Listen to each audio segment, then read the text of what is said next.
Oh, look who's trying to act normal again. Harry and Meghan have given us regular people another look at their lives. This time it's their yearly Halloween disaster. Rich royals pretending to be everyday parents. The location, a neighborhood in Santa Barbara. The feeling, total sadness mixed with bad acting. And Zame, even with all their PR teams planning, they still look like to people about to search divorce lawyers near me on Google. Let's paint the picture. Meghan Markle decided it was time for another family photo in public. You know, the ones that just happen to show up when bad news about royal family comes out. And guess what? Andrew loses his royal status. And boom! Here commits Sussex's suddenly going trick or treating in a neighborhood that's definitely not where they live. What a coincidence, right? Nope. Meghan's presence could spot a chance faster than Harry can chug a fancy beer.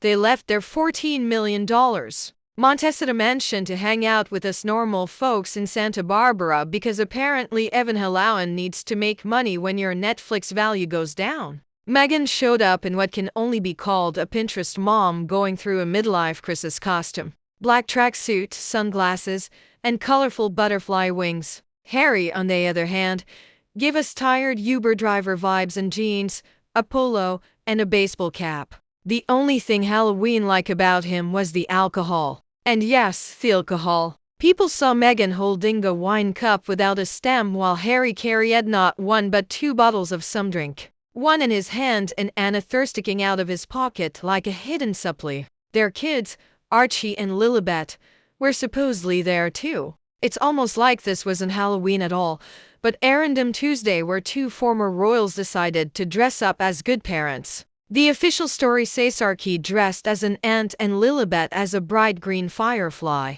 Now, about had timing, the photos came out just hours after news of Andrew's latest royal punishment. You can practically hear Meghan's team saying, "Quick, put out the Halloween photos for the palace takes all the attention every single time a royal scandal happens." These two magically show up in a casual photo moment. And speaking of bored, look at them. Harry and Meghan walking down a random street like two zombies show missed their part in The Walking Dead.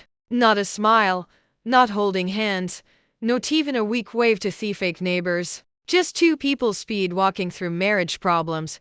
Meghan's face could make milk go bad, and Harry looked like he'd rather be back in the UK getting booed at a rugby game. The connection was gone, the magic was gone, and the candy probably gone too. And let's be honest, this wasn't Montecito. Nope, they went to Santa Barbara. Because why bother pretending you live among the rich and famous when you can trick your fans into thinking you're just like them? Except normal parents don't have professional furries just happening to catch him walking around. Their favorite paparazzi agency was there right on time. Every angle, every expression, every frown perfectly captured. This was not an accident. It was a planned event. In fact, let's talk about Backgrid.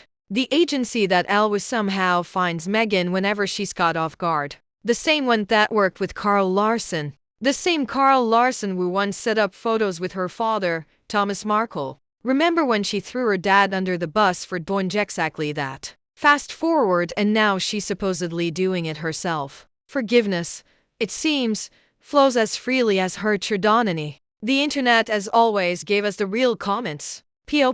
is the wine tumbler. They notice Etery's wine bottles. They notice the look of children, the fake spontaneity, and the dead-eyed stares. They look like the drunk couple every neighborhood avoids, one person wrote. Another said, she looks like she's wondering how to restart her brand without the Duchess title, for a couple who say they want privacy. The Sussexes have an amazing ability to turn every family moment into a photo shoot.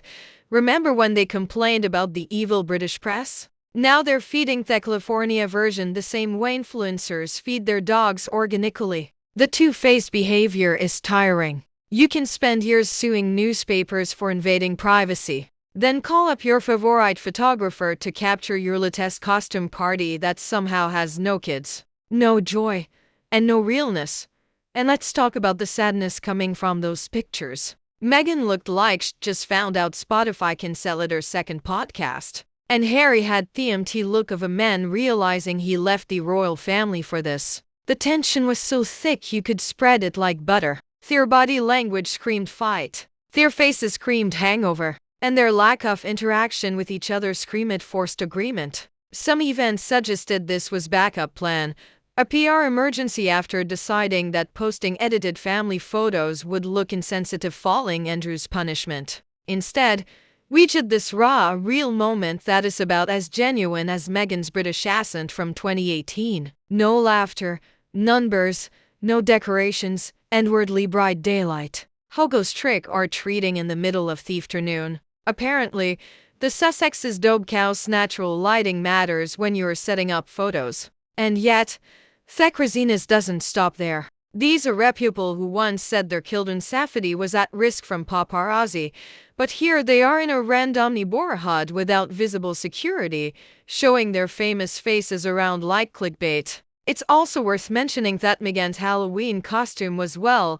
not impressive. For someone who used to run a lifestyle blog, hosted Alife-style Netflix show, and says she loves creativity, this was lazy. A butterfly cap from Amazon and sunglasses. Not exactly Pinterest-worthy. Meanwhile, Harry didn't even try. Maybe he thought his costume was disappointed due carrying beer and regret. 10 out of 10 for being accurate. The public's reaction was expected but harsh. Some felt bad for Harry, calling him a man trapped in his own PR plan. Others mocked Meghan's clear obsession with image. She's setting up moments faster than her publicists are quitting, and then there were those who pointed out obvious. If this was reality trick or treating, where are the other kids? Where's the laughter? The candy? The craziness? The answer? Nowhere. Becco seat's not real. Just another photo shooting in a long list of Sussex tricks. Still, there's something almost poetic about how consistently they mess up.